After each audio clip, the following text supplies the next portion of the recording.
Hi hello welcome back to my channel. അപ്പോൾ ഇന്ന് നമുക്ക് നല്ലൊരു സിമ്പിൾ ആയിട്ടുള്ള സ്നാക്കിൻ്റെ റെസിപ്പിയാണ് കേട്ടോ. സ്നാക്ക് മാത്രമായിട്ടില്ല, നമുക്ക് ബ്രേക്ക്ഫാസ്റ്റ് ആയിട്ട് കുട്ടിക്ക് ലഞ്ച് ബോക്സിലൊക്കെ കൊടുക്കാൻ വേണ്ടി പറ്റുന്ന ഇഫ്താറിൻ്റെ സമയത്ത് എളുപ്പത്തിൽ ഉണ്ടാക്കിയെടുക്കാൻ വേണ്ടി പറ്റുന്ന ഇതിലും എളുപ്പത്തിലുള്ളൊരു സ്നാക്കിന് ഉണ്ടോ എന്ന് എനിക്കറിയില്ല കേട്ടോ. അത്രയും എളുപ്പത്തിൽ നമുക്ക് ഉണ്ടാക്കിയെടുക്കാൻ വേണ്ടി പറ്റുന്ന നല്ലൊരു സ്നാക്കിൻ്റെ റെസിപ്പിയാണ്. അപ്പോൾ എന്താണ് ട്രൈ ചെയ്ത് നോക്കുക. ഇഷ്ടമായിലേക്കാണ് സബ്സ്ക്രൈബ് ചെയ്യാനും ഷെയർ ചെയ്യാനും കമൻറ്റ് ചെയ്യാനൊന്നും മറക്കരുത്. നമുക്ക് വീഡിയോയിലോട്ട് പോവാം. അപ്പോൾ ഇതിന് മുമ്പ് ഞാനൊരു ബ്രെഡിൻ്റെ സാൻഡ്വിച്ചിൻ്റെ റെസിപ്പി ഇട്ടിട്ടുണ്ട് കേട്ടോ. നല്ല സിമ്പിളായിട്ടുള്ള റെസിപ്പിയും കൂടി കേട്ടോ അത്. അപ്പോൾ അത് ഉണ്ടാക്കിയിട്ട് ബാക്കി വന്നിട്ടുള്ള ബ്രെഡ് കണ്ടപ്പോൾ വെറുതെ ഒന്ന് ഉണ്ടാക്കി നോക്കിയതാണ്. പക്ഷേ നല്ല ടേസ്റ്റ് ഉണ്ട് കേട്ടോ. അതിൻ്റെ ആ ഒരു സമയം ഒന്നും നമുക്ക് പിടിച്ചിട്ടില്ല. പെട്ടെന്ന് തന്നെ ഒരു 5 മിനിറ്റ് കൊണ്ട് നമുക്ക് റെഡി ആക്കിയിട്ട് എടുക്കാൻ വേണ്ടി പറ്റുന്ന നല്ലൊരു റെസിപ്പിയും കൂടി കേട്ടോ. ഈ ഒരു നോമ്പിൻ്റെ സമയത്ത് പെട്ടെന്ന് തന്നെ നമുക്ക് ഉണ്ടാക്കിയെടുക്കാൻ വേണ്ടി പറ്റുന്ന ഒരു സ്നാക്കൊക്കെ കിട്ടിക്കുന്ന നല്ല അടിപൊളിയല്ലേ. അപ്പോൾ ഒന്ന് ട്രൈ ചെയ്ത് നോക്കാം കേട്ടോ ഈ ഒരു സമയത്ത് തന്നെ. അപ്പോൾ നമുക്ക് ഇത് ഉണ്ടാക്കിയെടുക്കാനായിട്ട് ആവശ്യമായിട്ടുള്ളത് ഒരു കോഴിമുട്ട കേട്ടോ. ഒരു കോഴിമുട്ടയിലേക്ക് നമ്മൾ ആവശ്യമുള്ള ഉപ്പും 1/4 ടീസ്പൂൺ മഞ്ഞൾ, കുറച്ച് കാശ്മീരി ചില്ലി പൗഡർ, നമ്മൾ എരിവിനനുസരിച്ചുള്ള കാശ്മീരി ചില്ലി പൗഡർ ഇട്ട് കൊടുക്കുക. അതിൻ്റെ കൂടെ തന്നെ ഒരു ചെറിയൊരു പീസ് സവാളയും കൂടി ഇട്ട് കൊടുക്കുക കേട്ടോ. ചെറുതായിട്ടൊന്ന് കട്ട് ചെയ്തിട്ട് ഇനി നമുക്ക് ആവശ്യമുണ്ടെങ്കിൽ മാത്രം ഒരു പച്ചമുളക് ചെറുതായിട്ടൊന്ന് അരിഞ്ഞിട്ട് അത് ഇട്ട് കൊടുക്കുക. കുറച്ച് മല്ലിയിലയും ഇട്ട് കൊടുത്തിട്ട് ഇതുപോലെ നന്നായിട്ട് മിക്സ് ആക്കിയിട്ട് എടുക്കാം കേട്ടോ. അപ്പോൾ ഇനി നമ്മളിതിലേക്ക് ചേർക്കുന്നത് ഒരു 1/4 ടീസ്പൂൺ ജിഞ്ചർ ഗാർലിക് പേസ്റ്റ് ആട്ടോ. അതും കൂടി നമ്മളിതിലേക്ക് ചേർത്ത് കൊടുത്തിട്ടുണ്ട്. എന്നിട്ട് നന്നായിട്ട് മിക്സ് ആക്കിയിട്ട് എടുക്കുക. അപ്പോൾ നമ്മൾ മുട്ടയുടെ മിക്സ് ഇപ്പം റെഡി ആയിട്ട് കിട്ടിയിട്ടുണ്ട്. ഇനി നമുക്ക് ഇതൊന്ന് പൊരിച്ചെടുക്കാം കേട്ടോ. നമ്മൾ ചോറിനൊക്കെ പൊരിച്ചെടുക്കുന്ന പോലെ തന്നെ മുട്ട അതുപോലെ ഇതൊന്ന് പൊരിച്ചെടുക്കണം. അതിനായിട്ട് നമ്മളിത് ഒരു പാത്രത്തിലേക്ക് ഒരു 1/2 ടീസ്പൂൺ ഓയിലോ അല്ലാന്നുണ്ടെങ്കിൽ വെളിച്ചെണ്ണ ഒഴിച്ച് കൊടുക്കുക. എന്നിട്ട് അതും ചൂടായി വന്ന സമയത്ത് നമ്മളിതാ ഇതിലേക്ക് മുട്ട ഒഴിച്ച് കൊടുത്തിട്ടുണ്ട് കേട്ടോ. എന്നിട്ട് ഇതൊന്ന് അടച്ച് വെച്ചിട്ട് നമുക്കൊന്ന് കുക്ക് ചെയ്തെടുക്കുക. ഒരു ഭാഗം നന്നായിട്ട് കുക്കായിട്ട് വന്നാൽ അപ്പുറത്തെ സൈഡും കൂടി ഒന്ന് നമുക്ക് നന്നായിട്ട് കുക്കാക്കിയിട്ട് എടുക്കാം കേട്ടോ. അപ്പോൾ ആ ഒരു സമയം കൊണ്ട് നമുക്ക് വേറെ 2 സംഭവങ്ങൾ റെഡിയാക്കി എടുക്കാനുണ്ട്. അപ്പോൾ ഇനി നമുക്ക് ആവശ്യമായിട്ടുള്ളത് ബ്രെഡ് ക്രംസ് ആട്ടോ. അപ്പോൾ ഒരു 1/4 കപ്പ് ബ്രെഡ് ക്രംസ് എടുത്തിട്ടുണ്ട്. അതിലേക്ക് നമുക്കൊരു 1/4 ടീസ്പൂൺ കാശ്മീരി ചില്ലി പൗഡർ ചേർത്ത് കൊടുത്തിട്ട് നന്നായിട്ട് ഇതുപോലെ ഇങ്ങനെ മിക്സ് ആക്കിയിട്ട് എടുക്കാം കേട്ടോ. അപ്പോൾ നമ്മൾ വീട്ടിൽ ഉണ്ടാക്കുന്നതാണെന്നുണ്ടെങ്കിൽ ഒന്ന് വറുത്തെടുക്കാം കേട്ടോ. ബ്രെഡ് നന്നായിട്ട് പൊടിച്ചെടുത്തതിന് ശേഷം ഒന്ന് വറുത്തെടുക്കുമ്പോൾ ഒന്നുകൂടി നല്ലതാണ്. അപ്പോൾ നമ്മൾ നന്നായിട്ട് മിക്സ് ആക്കിയിട്ട് ഇതൊരു സൈഡിലേക്ക് മാറ്റി വെക്കുന്നുണ്ട്. ഇനി നമുക്ക് ആവശ്യമായിട്ടുള്ളത് കോൺഫ്ലവർ ആട്ടോ.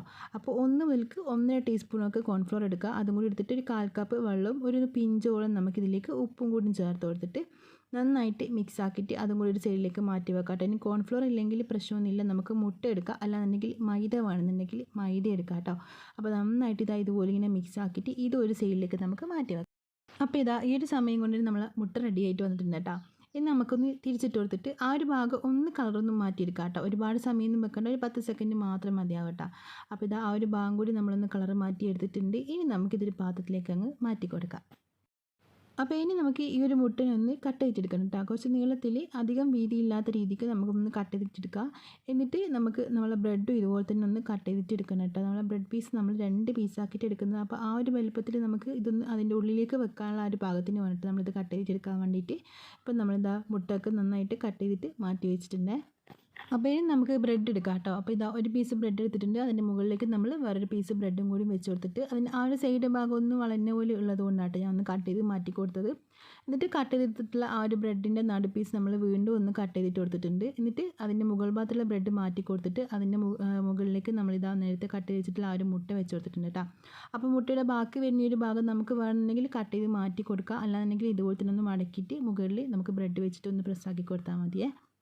അപ്പോൾ ഇനി നമുക്ക് പെട്ടെന്ന് തന്നെ ഇതൊന്ന് ഫ്രൈ ചെയ്തെടുക്കാനായിട്ടുള്ള എണ്ണ ഒന്ന് ചൂടാക്കിയിട്ട് എടുക്കാം കേട്ടോ. അതിനുശേഷം മാത്രമേ ബാക്കിയുള്ളതൊക്കെ ചെയ്യാൻ പറ്റുമേ.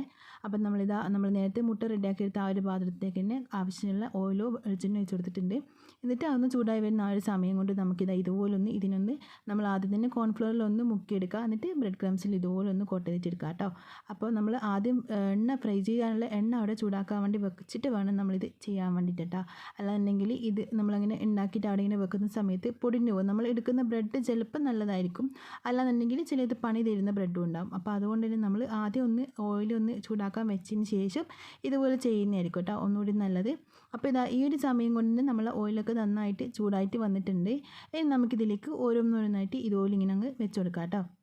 അപ്പം നമ്മൾ ഈ ഒരു റെസിപ്പിയൊക്കെ ഉണ്ടാക്കിയെടുക്കുന്ന സമയത്ത് ബ്രെഡ് നല്ലത് കിട്ടാൻ വേണ്ടിയിട്ട് ശ്രദ്ധിക്കുക കേട്ടോ. നല്ല ബ്രെഡ് അല്ലെങ്കിൽ നമുക്ക് നല്ല 8ൻ്റെ പണി തന്നെ തരും ഇങ്ങനെയൊക്കെ നമ്മൾ ഉണ്ടാക്കിയെടുക്കുന്ന സമയത്ത്.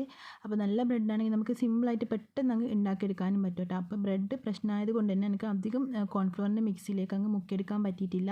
അതുകൊണ്ട് തന്നെ ഇതുപോലെ ഇങ്ങനെ ചെയ്യുന്ന സമയത്ത് ഇതിങ്ങനെ ഇളകി വരുന്നുണ്ട്. വേറെ പ്രശ്നമൊന്നുമില്ല കേട്ടോ. ഇതിങ്ങനെ ഇളകി വരുന്നത് മാത്രമേ ഉള്ളൂ. നമ്മൾ അധികം മുക്കിയെടുക്കാത്തത് കൊണ്ട് തന്നെ അതങ്ങ് ഒട്ടിക്കിടക്കുന്നില്ല. അപ്പോൾ അതിങ്ങനെ ഇളകി വരുന്ന സമയത്ത് നമ്മളൊന്നിങ്ങനെ ഒന്ന് അഡ്ജസ്റ്റ് ആക്കി കൊടുത്താൽ മതി കേട്ടോ. അതിനൊന്നും കൂടി ഒന്ന് അതിൻ്റെ മുകൾ ഭാഗത്തേക്ക് അങ്ങനെ ആക്കി കൊടുത്താൽ മതി.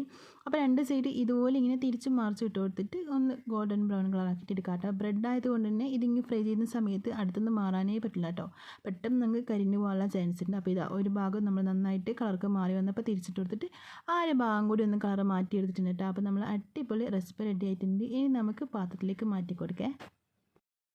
അപ്പോൾ നല്ല സിമ്പിൾ ആൻഡ് ടേസ്റ്റി ആയിട്ട് നമുക്ക് പെട്ടെന്ന് ഉണ്ടാക്കിയെടുക്കാൻ വേണ്ടി പറ്റും നല്ല അടിപൊളിയായിട്ടുള്ള റെസിപ്പി ആട്ടോ. നമ്മളിത് ഉണ്ടാക്കിയെടുക്കുമ്പോൾ നമ്മൾ വിചാരിക്കുന്നതിനേക്കാളും ടേസ്റ്റ് ആട്ടോ നമ്മളിത് ഉണ്ടാക്കിയിട്ട് കഴിക്കുന്ന സമയത്തുള്ളത്. അപ്പോൾ 7 നോമ്പിന് നമുക്ക് സിമ്പിളായിട്ട് ഉണ്ടാക്കിയെടുക്കാൻ വേണ്ടി പറ്റും നല്ലൊരു സ്നാക്കിൻ്റെ റെസിപ്പി ആട്ടോ. അപ്പോൾ ട്രൈ ചെയ്ത് നോക്കിയിട്ട് ഇഷ്ടമായി ലൈക്ക് ചെയ്യാൻ സബ്സ്ക്രൈബ് ചെയ്യാൻ ഷെയർ ചെയ്യാൻ കമൻറ്റ് ചെയ്യാൻ ഒന്നും മറക്കല്ലേ.